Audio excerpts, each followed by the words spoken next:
안녕하세요. 안녕하세요. 반갑습니다. 반갑습니다. 사랑합니다. 사랑합니다. 아침, 밤에 잘 때는 좀 추운 편인 것 같고, 아침에는 서늘한 편이고, 낮에는 아직도 약간 덥긴 하다라는 느낌인 것 같아요. 전형적인 환절기 계절입니다. 감기 조심하시고, 또 가을의 풍성함이 우리 삶에도 우리 영성에도 늘 함께하기를 주님의 이름으로 축복합니다. 아멘. 오늘 레위기서 말씀으로 교제하기를 원합니다. 레위기 9장 같이 보겠습니다.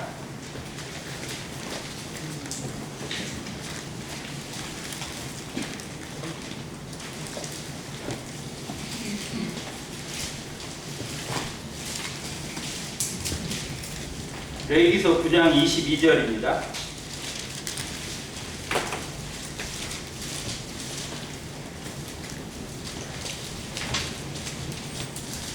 말씀을 읽겠습니다. 아론이 백성을 향하여 손을 들어 축복함으로 속죄제와 번제와 화목제를 마치고 내려오니라. 모세와 아론이 회막에 들어갔다가 나와서 백성에게 축복하며 여호와의 영광이 온 백성에게 나타나며 같이 칩니다. 우리 여호와 앞에서 나와 제단 위에 번제물과 기름을 사른지라. 온 백성이 이를 보고 소리 지르며 엎드렸더라.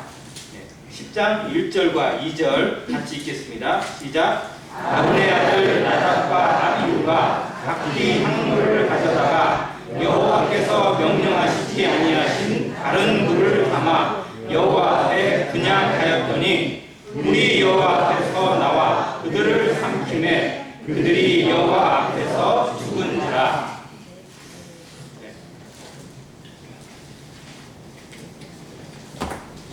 구약 성경에 가장 안 읽히는 성경 중에 하나가 레위기라고 합니다. 제사, 규례, 율법 이런 것들을 주로 다루고 있다 보니까 읽어도 뭔 말인지 잘 모르겠고 맨날 반복되는 단어만 나오는 것 같고 지루하고 뭔가 좀 뭐 사건이나 이런 부분이 좀 연결되고 이래야 읽을 맛이 나는데 레위기가 좀 그렇지 못한 부분은 좀 있습니다. 그런데 레위기에 또 그 가운데도 이런 사건들이 좀 기록이 되어져 있긴 합니다. 본문에 나타나 있는 이 부분은 이스라엘 민족에게 있어서 출애굽하여 하나님의 말씀하신 곳, 그들에게 율법과 새로운 것들을 제시하시는 시내산에서 이루어진 가장 축복스러운 일과 또 저주스러운 일을 같이 보여주고 있습니다.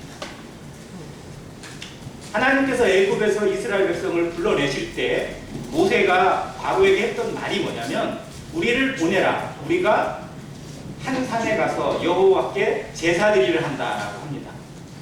그러니까 원래 출애굽의 가장 큰 목적 중에 하나는 여호와 앞에 따로 나가서 제사를 드리는 거예요.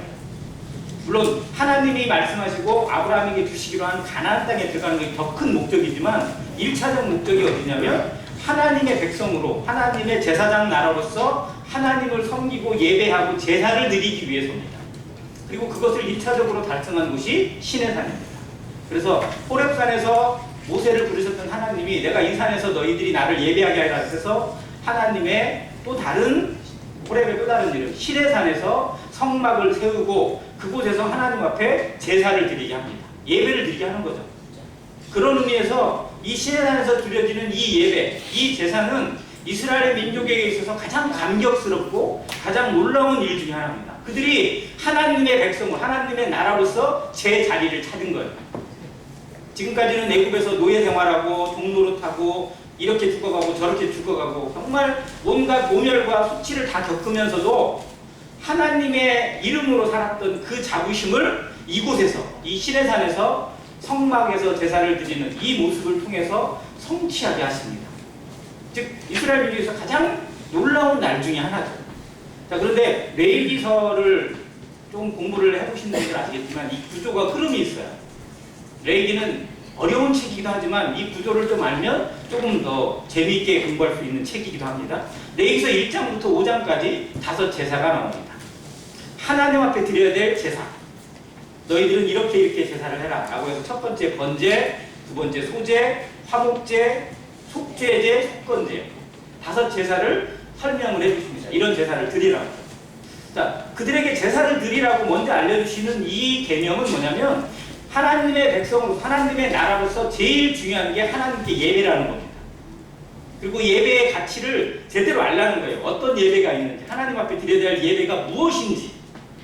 그들은 생각하는 예배가 제사가 뭐였냐면 자기 죄 때문에 드리는 속죄제, 속건제 이게 우선이었어요. 그런데 하나님은 그걸 제일 뒤로 치고 오히려 번제는 자기를 태워 드리는 겁니다. 실상 나를 그냥 드리는 거예요. 소제는 거룩한 삶을 의미하고 화목제는 하나님과의 관계를 의미합니다. 그래서 이 앞에 이 3 제사가 실상 성도들이 더 많이 배워야 될 예배예요. 번제, 소제, 화목제. 하나님께서 우리의 죄를 사하여 주시고 우리의 죄들에 대해 갚아주신 속죄제와 속건제는 어떻게 보면 이 제사를 이루기 위한 어떤 그런 기초에 불과합니다. 우리의 예배가 예수님이 내 죄를 위해 죽으신 것에 여기에 만족되어서는 안 된다는 겁니다. 하나님과의 관계, 나의 거룩한 삶, 그리고 내가 하나님한테 드림이 되는 것. 이게 더 중요한 거고 우리의 예배가 이것을 향해 나아가야 된다는 것을 레위기서 1장에서 5장까지 보여줍니다. 그런 다음 6장과 7장에 가면 이 제사들에 대해 더 세부적인 내용이 또 추가 설명이 돼요. 어떤 제사를 어떤 예물을 드릴 것인지, 어떤 짐승을 드릴 것인지 이런 부분들이 추가 설명이 되어집니다. 8장으로 가면 이제 제사를 드리려면 누가 필요해요? 제사장이 세워져야 되잖아요. 이 제사장들을 위임식을 합니다. 그래서 레위기 8장은 정말 재미있게 공부하셔야 돼요. 레위 제사장 위임식. 왜? 우리가 하나님 앞에 누구니까?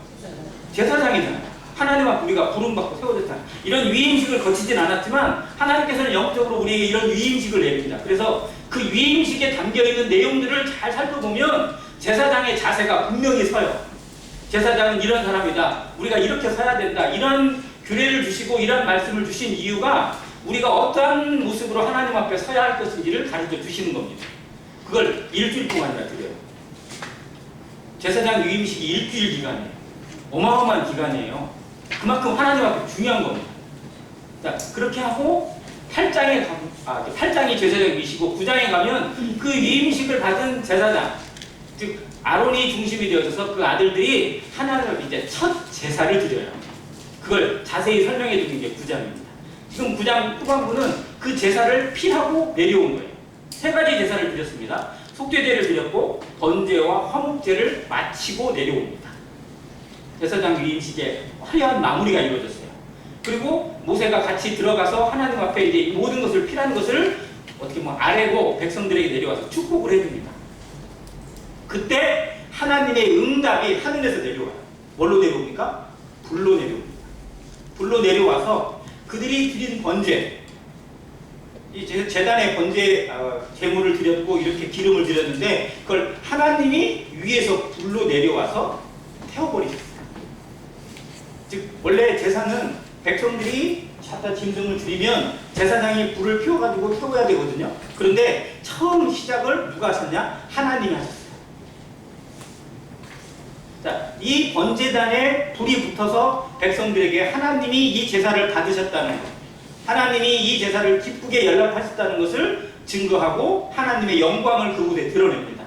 그때 백성들이 전부 다 놀라서 엎드리게 되는 것입니다.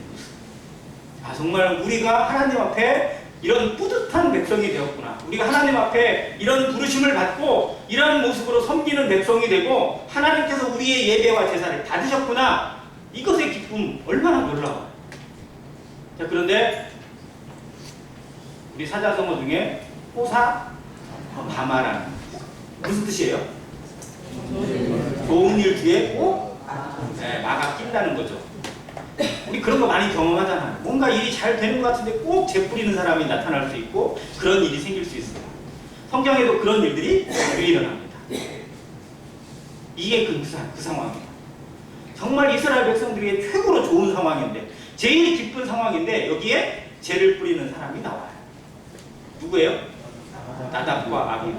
이들은 뭐예요? 신부님? 제사장입니다. 아론의 큰아들이고 둘째 아들입니다.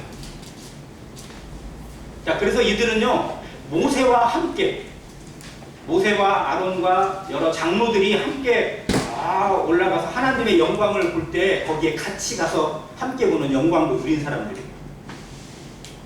자, 8장 한번 보시겠습니다. 8장. 레위기 8장 36절.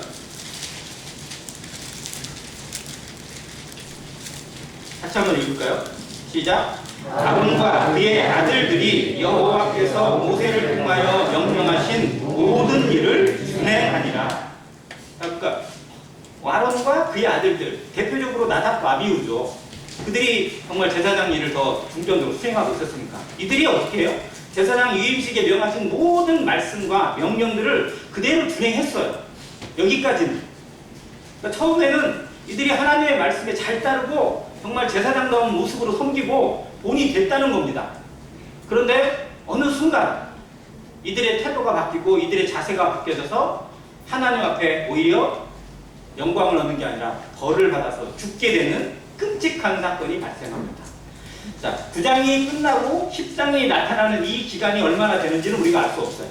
그런데 성경은 이것을 바로 이어서 말씀해 주고 있습니다. 영광이 나타났는데 바로 나답과 아비후가 죄를 뿌려버렸어요. 자, 사단이 그들을 통해서 이스라엘 백성들의 어떤 오점을 남기게 되고 흠을 잡는 모습. 이건 비슷한 내용은 출애굽기에서도 우리가 볼 수 있습니다. 모세가 시내산에 올라가서 하나님 앞에 정말 40일 동안이나 같이 동행을 하면서 온갖 영광을 받고 하나님의 그 등짝을 보고 그러면서 십계명을 돌판을 받았어요. 뿌듯한 마음으로 내려와요. 근데 저 밑에서 뭔 일이 났어요? 금수까지 만들어놓고 난리가 났어요. 자, 이쪽에서는 정말 놀라운 일을 받고 있는데 여기서는 오히려 그런 일이 일어나고 있어요. 자, 교회는 이걸 조심해야 됩니다. 뭔가가 잘 이루어진다고 생각되어지거나 뭔가 좀 부흥이 일어나거나 뭔가 정말 하나됨이 일어나고 있을 때 보이지 않는 곳에 사단이 책책해서 죄를 뿌리는 모습으로 틈을 내고 마음을 가르게 되는 일들이 언제든 있을 수 있다는 것을 늘 경계해야 합니다. 우리라고 그런 일을 당하지 않을 원칙이 아니에요. 우리도 그런 일을 당할 수 있고 또 그런 가운데 오히려 좋았던 것을 다 잃어버릴 수 있다는 겁니다. 그래서 이것을 정말 놓치지 않기 위해서 더 애써야 되고 더 조심해야 된다는 것을 늘 생각합니다. 자, 10절에 있는 것을 10장에 있는 내용을 조금 더 자세히 보겠습니다. 아론의 아들 나답과 아비후가 자, 뭐를 가져다가? 각기 향로를 가져다가 또 그다음에 여호와께서 명령하시지 아니하신 다른 불을 담아 여호와 앞에 분향하였더니. 자, 나답과 아비후가 잘못한 게 한 가지일까요? 여러 가지일까요? 그들이 죽게 되는 이유, 뭐 실제로 따지면 실상은 다른 물이 가장 포인트예요. 그런데 여기에 자세히 읽어보면 이들은 어마어마한 다른 잘못들이 다 섞여 있어요. 자, 첫 번째는 향로예요. 자, 향로는 뭐냐면요, 향에다가 불을 피우기 위해서 가져가는 불을 담는 불그릇이에요. 불그릇. 이걸 향로라고 합니다. 자, 그런데 제사장들이나 뭐 이런 사람들은 다 자기 향로를 가졌던 것 같아요. 그래서 나중에 보라와 그의 무리들이 모세를 반역해서 배반할 때 250명의 무리들이 거기 따랐잖아요. 그들에게 뭐 향로를 가지고 오라고 뭐 이렇게 했던 그런 부분도 나타나 있거든요. 그러니까 이들은 자기 향로들을 가지고 있어요. 왜냐하면 하나님을 섬기기 위해서 그릇이 필요하니까. 그런데 하나님의 지성로 바로 앞에 있는 분향단, 이 분향단은요, 출애굽기에 있는 내용의 말씀을 읽어보면 지극히 거룩한 단이라고 성경이 기록을 해놓고 있어요. 왜냐하면 이건 지성도의 통로예요. 지성도로 들어가는 문이고요. 휘장이 가로막고 있긴 하지만 하나님 앞에 드려지는 그 향연이 지성도 안으로 퍼져가야 되거든요. 제사를 드리거나 하나님과의 어떤 뭔가가 이루어지게 될 때 향로의 그 불이 꺼지지 않게 하는 건 뭐냐면 그 향의 연기가 지성소 안으로 쭉 들어가서 거기에 가득 채우게 하시는 영광스러운 거예요. 그래서 이 불은 특별하게 관리를 해야 되고 누구라도 함부로 갈 수가 없어요.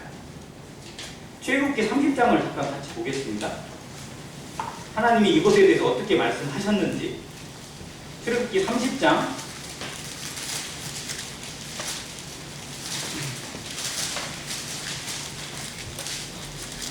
7절부터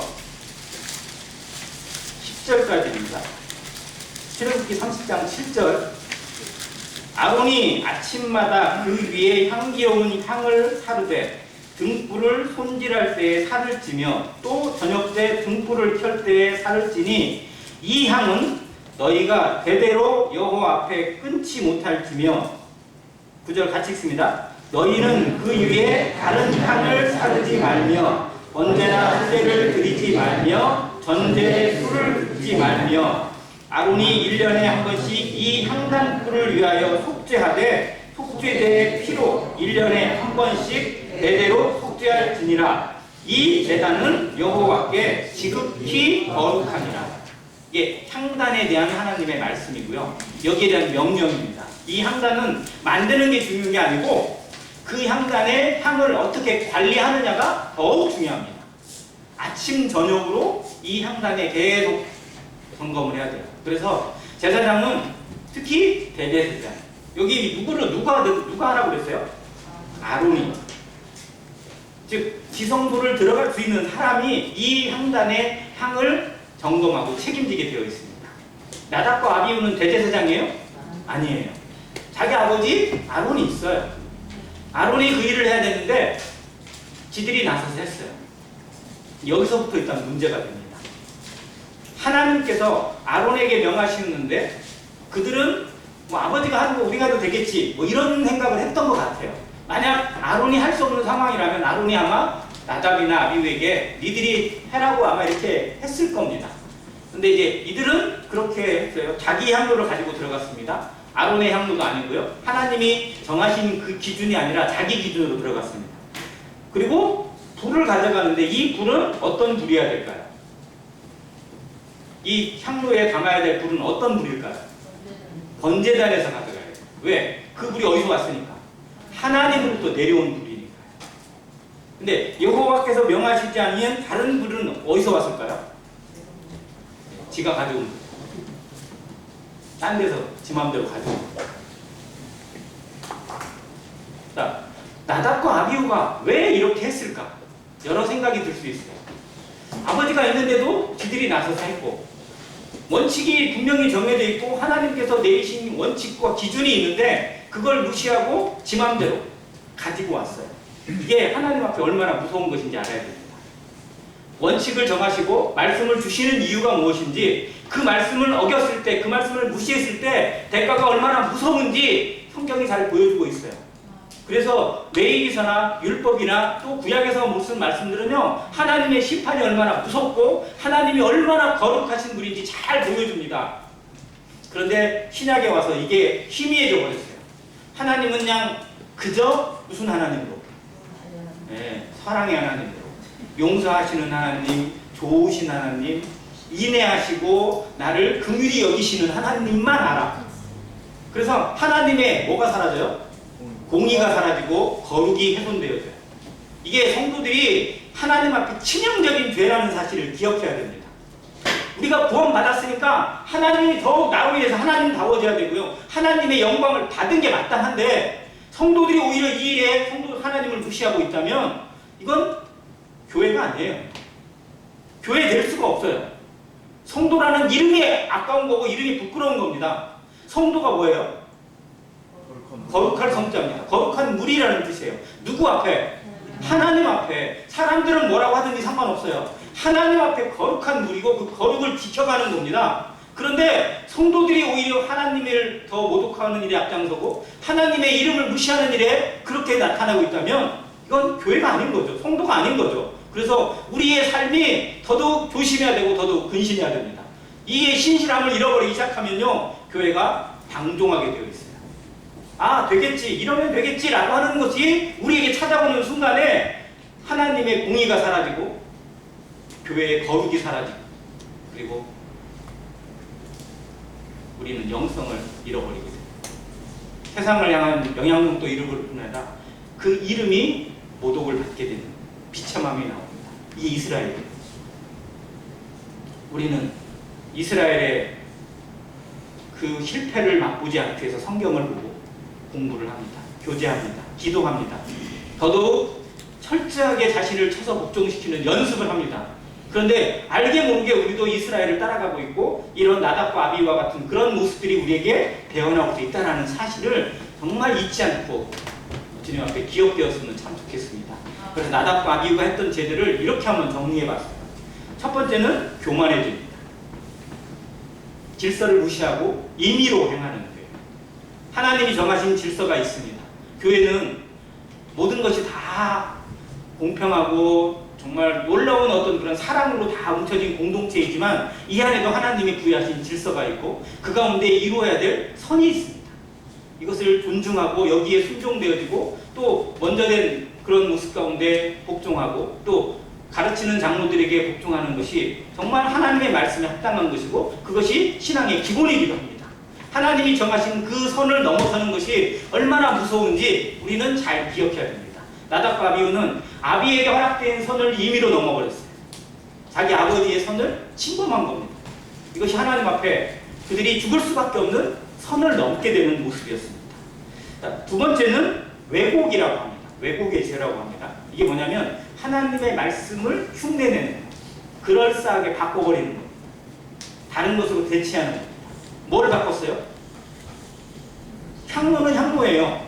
그잖아요. 근데 하나님이 정하신 향로가 아니라 자기 거를 가지고 불은 가지고 갔어요. 그런데 어떤 불이에요? 하나님이 내리시고 하나님이 정하신 불이 아니라 자기 거를 가지고 갔어요. 자기 불을 가지고.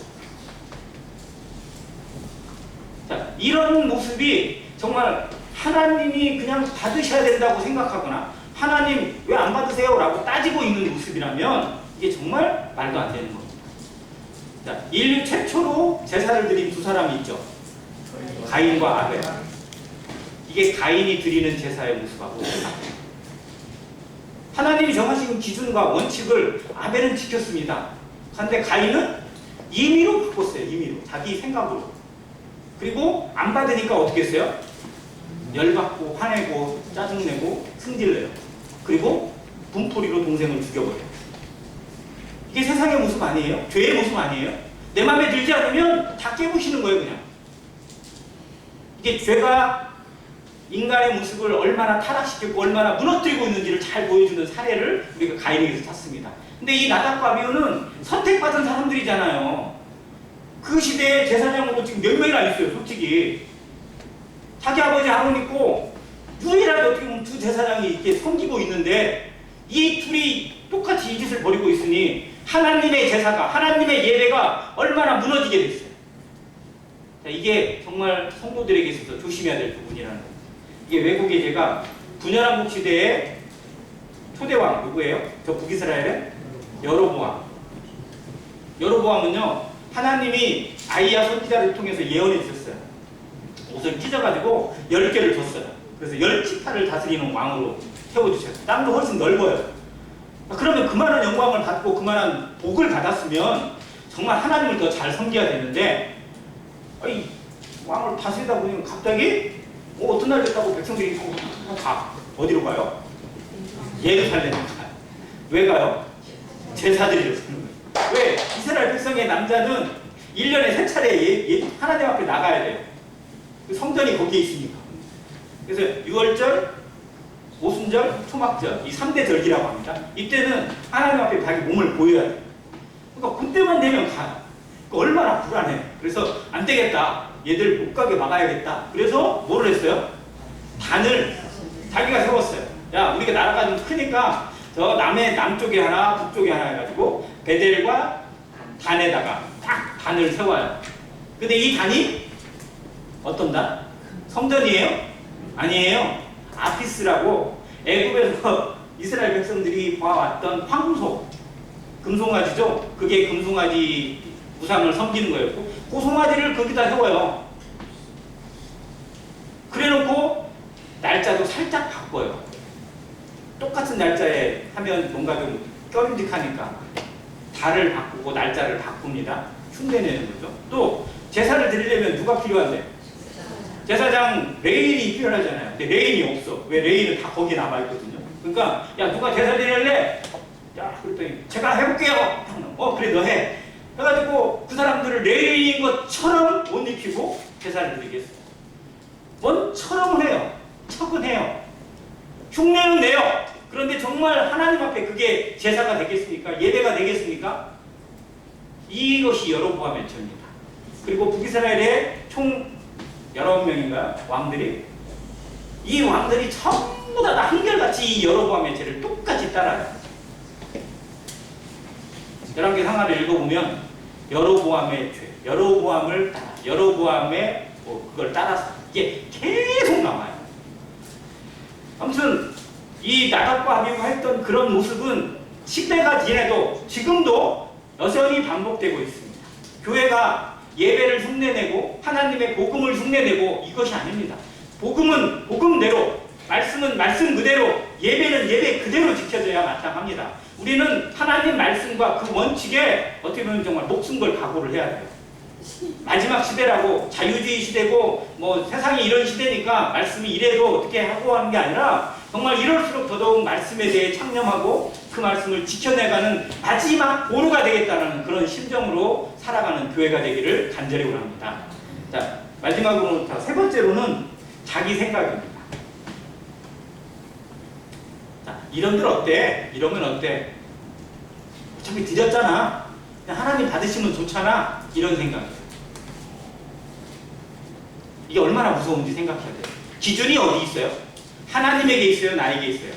나에게 있어요. 내가 드렸으면 하나님 받으셔야지. 정성을 생각해서 받으셔야지. 뭐 그거를 조금 마음에 안 든다고 거절하시면 그건 이상한 것처럼 보는 거. 여기서부터 뭐가 나왔는지 아세요? 종교통합운동이 나오고 WCC가 나왔어요. 뭐예요? 아니 다 그렇게 다 섬기잖아. 다 믿잖아. 그러니까 다 구원이 있는 거지.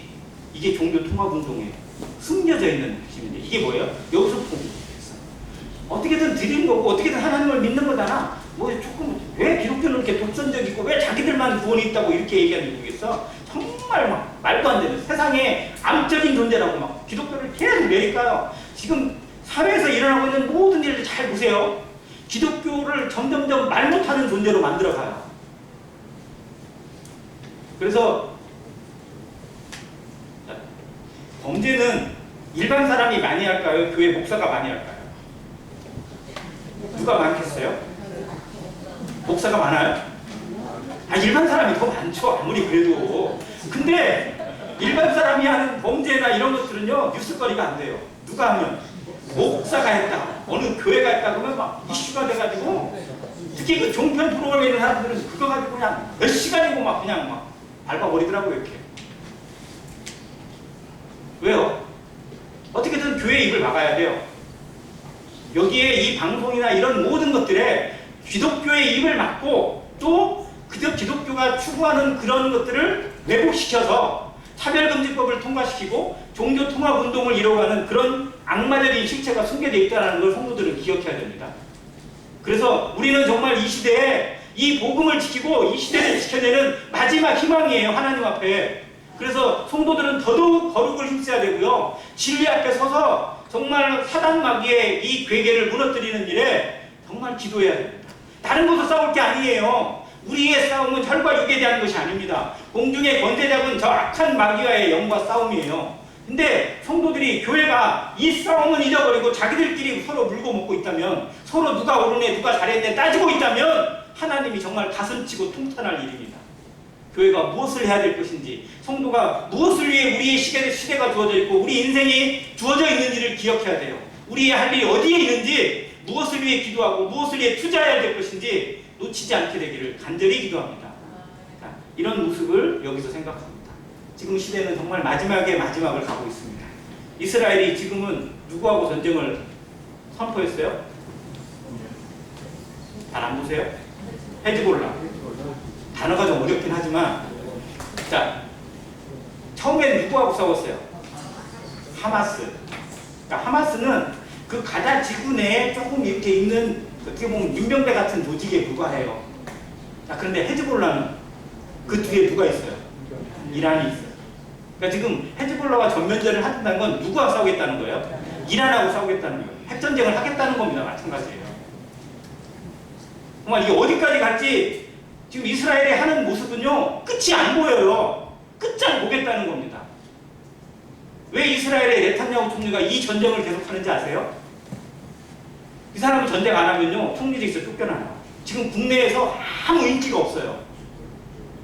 지금 탄핵을 당해 있는 상태나 마찬가지예요. 그래서 쫓겨나야 돼요. 그런데 이 전쟁 때문에 버티고 있어요. 그래서 이 사람은 전쟁 광이 되어버렸어요. 전쟁을 멈추는 순간에 자기의 정치 생명이 끝나요. 그러니까 이 전쟁에서 뭔가 성과를 보여야 되고 그 성과로 다시 백성들의 국민들의 인기를 얻어야 되는 사람이에요. 여기가 진짜 하나님의 모든 계획 속에 들어있다는 걸 생각해야 됩니다. 전에도 말씀드렸듯이 이스라엘이 행하는 일들은요 성경의 예언과도 연결되기 때문에 우리는 더욱 주의 깊게 봐야 됩니다. 자, 마지막으로는요 10장 8절 한번 보겠습니다. 10장 8절 여호와께서 아론에게 말씀하여 이르시되 9절 같이 읽습니다. 시작. 너와 내 자손들이 회막에 들어갈 때에는 포도주나 독주를 마시지 말라. 그리하여 너희 죽음을 면하라. 이는 너희 대대로 지킬 영영한 규례라. 이 말씀을 왜 주셨을까요? 경고로. 자, 나답과 아비후가 어떤 상태로? 술 먹은 상태로 들어갔다고 유추가 됩니다. 하나님 앞에 제사 드린다는 사람들이 그냥 임의로 술 먹고 임의로 불을 가지고 들어가서 멋대로 드렸어요. 하나님이 안 치시는 게 이상하죠.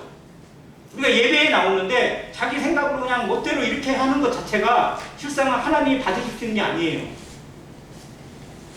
우리 자신을 하나님이 받으실 만한 거룩한 산제물로 드리는 것에 우리 자신이 더 집중돼야 되고요. 우리의 삶이 하나님이 받으실 만한 예물이 되어지기를 힘써 기도해야 됩니다. 제사장의 책무는 정말 막중합니다. 자, 나답과 아비후의 죽음하고 비슷한 죽음이 또 있어요. 혹시 제사장 두 아들이 한꺼번에 죽은 사건 아세요? 홈리와 비누아스. 이들은 하나님의 언약궤를 전쟁터에 가져갔어요. 그러면 이기겠지. 하나님이 도와주셔야겠지. 하나님 여기까지 왔는데 안 도와주시면 안 돼요. 협박하는 거예요, 이거 시작. 그리고 언약궤는 뺏기고 지들은 다 죽었어요. 그리고 그날 아버지까지 죽었어요. 이스라엘의 정말 가장 큰 비극의 날이기도 합니다. 두 제사장의 죽음이 이 두 사건과도 연결이 되더라고요. 정말로 하나님 앞에 서 있다는 것, 하나님을 모시고 하나님의 이름으로 산다는 것이 우리에게 그냥 마냥 좋은 게 아니고요. 이게 두려운 거예요. 그래서 여호와를 좋아하라, 사랑하라가 아니라 여호와를 어떻게 하라? 경외하라는 거예요. 경외해야 돼요. 공경하면서 두려워할 줄 알아야 돼요. 하나님이 얼마나 무서운 분이신지, 얼마나 거룩한 분이신지, 얼마나 모든 것을 아시는 이 분인지를 기억하며 살아가는 성도 되시기를 바랍니다. 자, 또 이 사건의 핵심과 비슷한 내용이 신약에도 있어요. 자, 호사다마라고 그랬죠. 좋은 일이 났을 때 꼭 아각교고 사단의 죄를 뿌리는 사건. 초대교회도 있었어요. 그러니까 초대교회 그 잘 나가들 때 죄를 뿌리는 사건 뭐였죠? 아나니아와 삽비라입니다. 이 사건과 맥이 비슷해요. 초대교회가 정말 막 영적으로 부흥되고 뭔가 막 서로 막 잘하려고 하는데 사단이 그 내부에서 그냥 문제를 일으켜버렸어요. 이게 아나니아와 삽비라입니다. 우리도 이런 일을 당할 수 있는 거예요. 그래서 영적으로 경계를 풀지 않고 신중한 마음으로 우리 자신을 돌아보면서 그리고 나보다 다른 사람을 더 낮게 여기는 이런 태도가 우리에게 필히 있어야 됩니다. 잘 될수록 더더욱 조심해야 되고요. 그럴수록 성도들은 더욱더 이 말이나 행동에 있어서 신중해야 됩니다. 상처는 뭐 커서 받는 게 아니에요.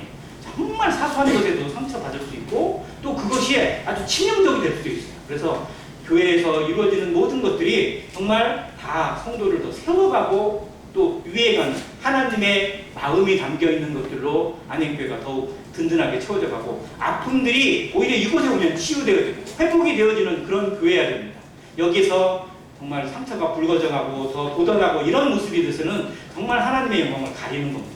그래서 우리의 모습이 지금 어떻게 보면 정말 참 좋은 모습으로 해나가고 있어요. 안행교회. 그런데 여기에 자만해서는 안 됩니다. 만족해서도 안 돼요. 더더욱 여기에 있어 우리가 정말 부족한 부분이 무엇인지, 무엇을 위해 더 기도하고 무엇을 위해 더 투자해야 될 것인지를 늘 기억하는 성도들로 더 아름답게 한 해를 마감하는 그런 마무리해가는 교회 되기를 주님의 이름으로 간절히 기도합니다. 아멘. 이상입니다.